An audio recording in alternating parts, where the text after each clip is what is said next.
Coucou la team, c'est Mademoiselle Pink, j'espère que vous allez bien.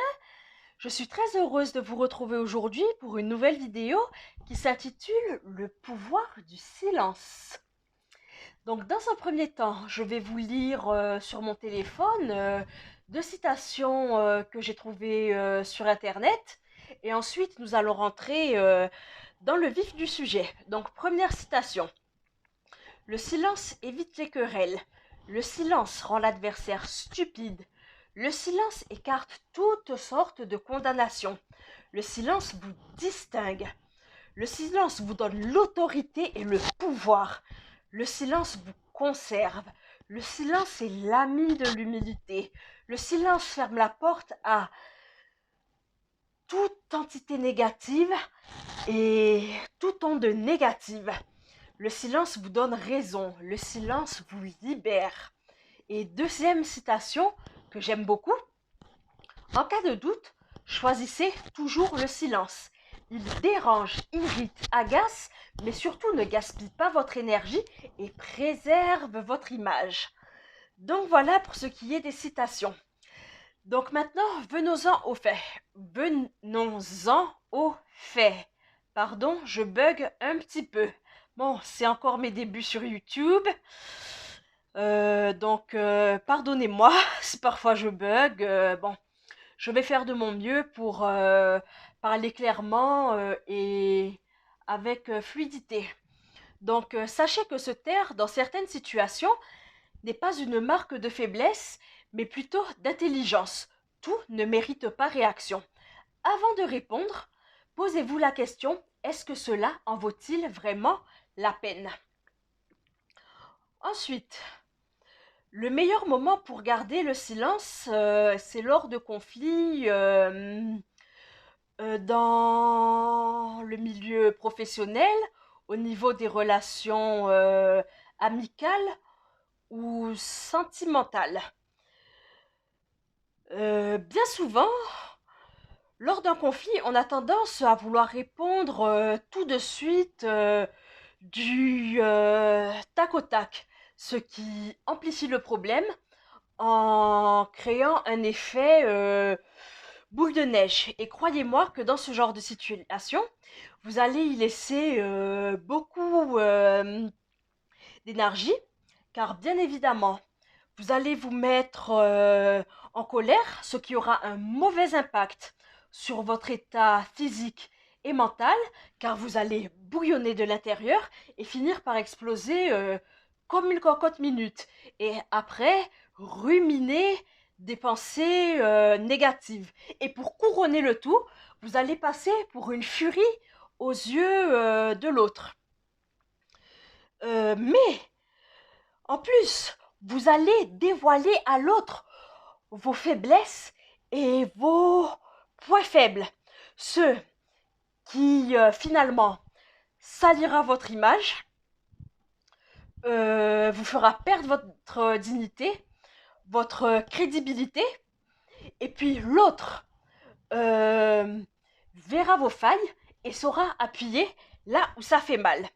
Tandis que si vous choisissez de ne pas répondre, cela déstabilisera celui qui vous attaque et je peux vous assurer qu'il se sentira bien bête de voir qu'il vous envoie des pics parce que bien évidemment, il attend une réaction de votre part que vous n'aurez pas et finalement, il se rendra compte qu'il s'énerve tout seul. Encore une fois, je le répète, tout ne mérite pas réaction.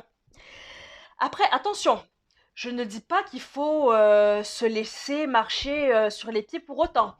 Dans certains cas, au niveau professionnel, amical ou sentimental, si vous estimez qu'un de vos collègues, de vos supérieurs, votre boss, un de vos amis ou votre partenaire vous a manqué de respect, faites-le lui savoir calmement en lui disant simplement « Écoute, je n'ai pas apprécié ce que tu as dit ou la manière dont tu as agi. À l'avenir, j'aimerais que ça ne se reproduise plus parce que moi, je ne te manque pas de respect. Donc, j'attends en retour que tu en fasses de même pour moi. Bon, voilà, ceci est un exemple parmi tant d'autres. Tout ça pour dire que l'on peut communiquer de manière apaisée, sans pour autant bondir comme un coq de combat au moindre pic, à la moindre réflexion qui vous semble injustifiée et à la moindre provocation volontaire de la part de quelqu'un. Après, si en retour, cela n'a pas plu à l'autre que vous lui ayez fait part de ce que vous pensez, cela n'est pas votre affaire, mais la sienne. Vous avez dit ce que vous aviez à dire. Donc, maintenant, si cela n'a pas plu à l'autre, tant pis. Stop. Taisez-vous, ne dites plus rien. Et si par la suite, cette personne tente de vous salir auprès des autres, laissez faire. Ce n'est pas grave.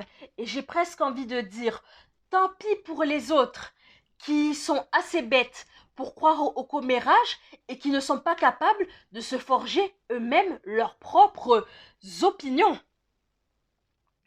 Et sachez que dans tous les cas, vous restez gagnant, car vous voyez le vrai visage des autres.